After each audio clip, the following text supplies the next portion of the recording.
यदि परिवार बड़ा है, परिवार को चलाने वाला दिल का बड़ा नहीं, उसका प्रेम बड़ा नहीं, हृदय बड़ा नहीं है और मेहनत बड़ी नहीं है, तो परिवार को नहीं चला पाएगा। सहनशीलता भी बड़ी होनी चाहिए, गम खाने की क्षमता भी बहुत बड़ी होनी चाहिए। और ये अगर क्षमता आ गई तो याद रखना परिवार चला लेंगे आप। लेकिन यदि बहुत बड़ा परिवार है और कंट्रोल से बाहर है, कोई कहना नहीं मानता है, आज्ञा नहीं मानता है, अपनी अपनी मनमानी करते हैं, लोग सही ढंग से नहीं चलते हैं, कोई नशा कर रहा है, कोई कुछ कर रहा है, तो गुजराती पैटर्न पर भी काम कर सकते हैं आप। गुजरात में जो 18-20 साल का हो जाता है, शादी हो जाती है, उसको अलग मकान दे देते हैं, अलग बिजनेस करा देते हैं, माता पिता उसके ऊपर आशीर्वाद रखते हैं और भाई भी ध्यान रखते हैं, लेकिन उसका बिजनेस, उसका प्रॉफिट, उसकी उन्नति वो उसी के सुपुर्द रहती है। तो वह जो अभी नया नया विवाह किए हैं, दोनों पति पत्नी कंपटीशन पर बहुत मेहनत करते हैं, उन्नति करते हैं, विकास करते हैं, आगे बढ़ जाते हैं, तो वो भी पैटर्न अच्छा है और जुड़े रहते हैं सब लोग, एक साथ प्रेम भाव रखते हैं।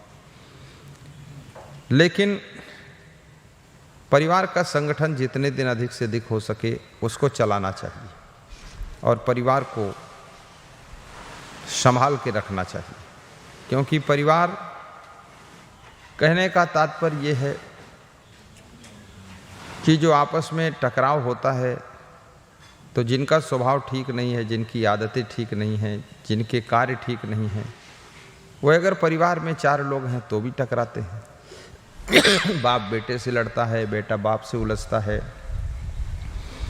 पति पत्नी आपस में उलझ जाते हैं, टकरा जाते हैं, सास बहू टकरा जाती है, तो ये उनका टकराने का स्वभाव है। अब कोई गम खाता नहीं है, एक दूसरे का महत्व कोई समझता नहीं है, और संगठन के महत्व को जब तक लोग नहीं समझेंगे कि संगठन से लाभ क्या है, सुमत से लाभ क्या है, और जब तक इस तरह के प्रवचन नहीं सुनेंगे, जब तक इस तरह का ज्ञान श्रवण नहीं करेंगे, जब तक इस तरह का उनको वातावरण प्राप्त नहीं होगा, तब तक ये संगठन में लोग नहीं रह पाएंगे, उलझाव मचाते रहेंगे। पहली बात, परिवार के सभी सदस्यों को संगठन का महत्व समझना चाहिए कि जैसे मधुमक्खियां संगठन में रहती हैं तो उनको देख करके हाथी भी डरता है। चींटियां संगठन में रह करके बहुत बड़े कीड़े को उठा करके खींच करके अपने यथास्थान गंतव्य पर ले जाती है। यदि संगठन ना हो तो एक चींटी जो है बहुत बड़े कीड़े को नहीं उठा पाएगी, वहीं वो कीड़ा पड़ा रहेगा, क्योंकि कीड़े का वजन जो है 10 ग्राम है और चींटी का वजन तो बहुत थोड़ा है, कैसे उठा पाएगी। संगठन से बड़े बड़े काम होते हैं। जब हाथी को मारना होता है तो शेर भी संगठन करता है, 4-5 शेर जुटते हैं तब हाथी को मार पाते हैं, एक शेर हाथी को नहीं मार पाता है। तो संगठन से हाथी जैसे बड़े बड़े काम भी हो जाते हैं।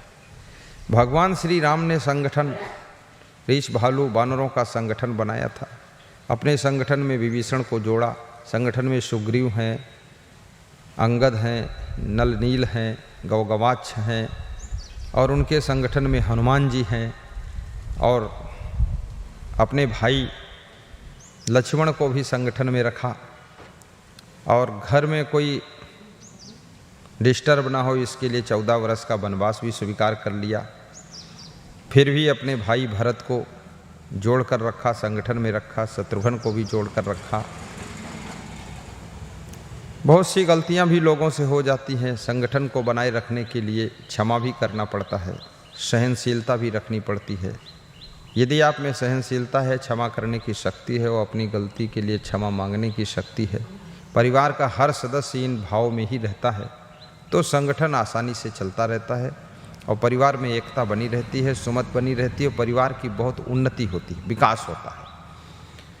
परंतु यदि राम भगवान ने संगठन न बनाया होता तो शायद रावण के ऊपर विजय प्राप्त नहीं कर पाते। कृष्ण भगवान ने यदि पांडवों के साथ संगठन में शामिल न हुए होते तो ये जरासंध को भी मारना बहुत कठिन था, और साथ में कौरवों की हार होना भी बहुत कठिन था। कौरवों में ऐसे तो बाहर से संगठित थे, लेकिन विचारों में संगठन नहीं था। एक दूसरे से संतुष्ट लोग नहीं थे, चाहे वो धृष्टद्युम्न हो, चाहे संजय हो, चाहे विदुर हो, और चाहे वो दुर्योधन हो या दुशासन हो।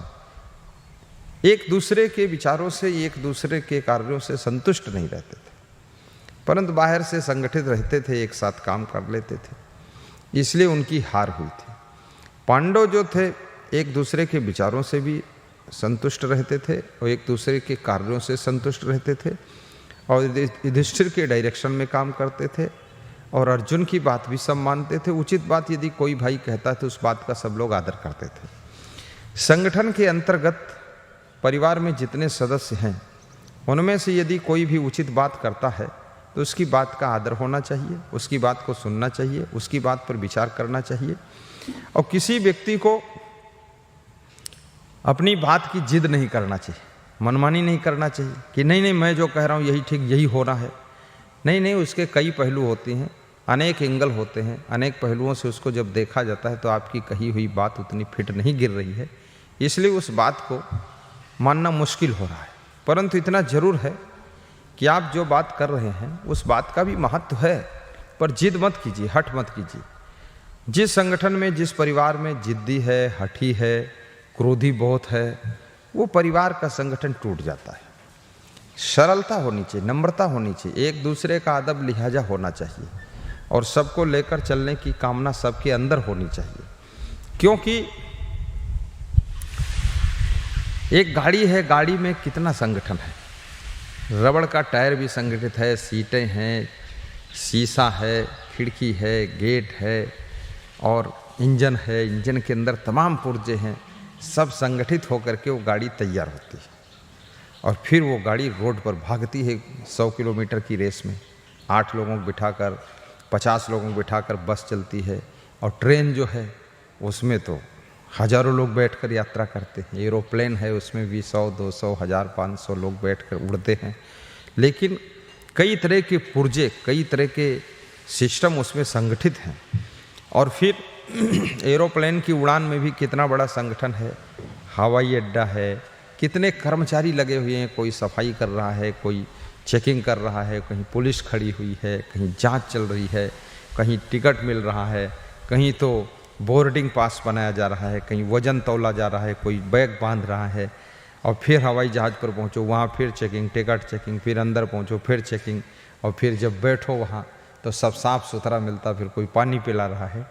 तो बिना संगठन के कोई बड़ा काम आप नहीं कर सकते हैं, इसलिए संगठन की बहुत बड़ी आवश्यकता है।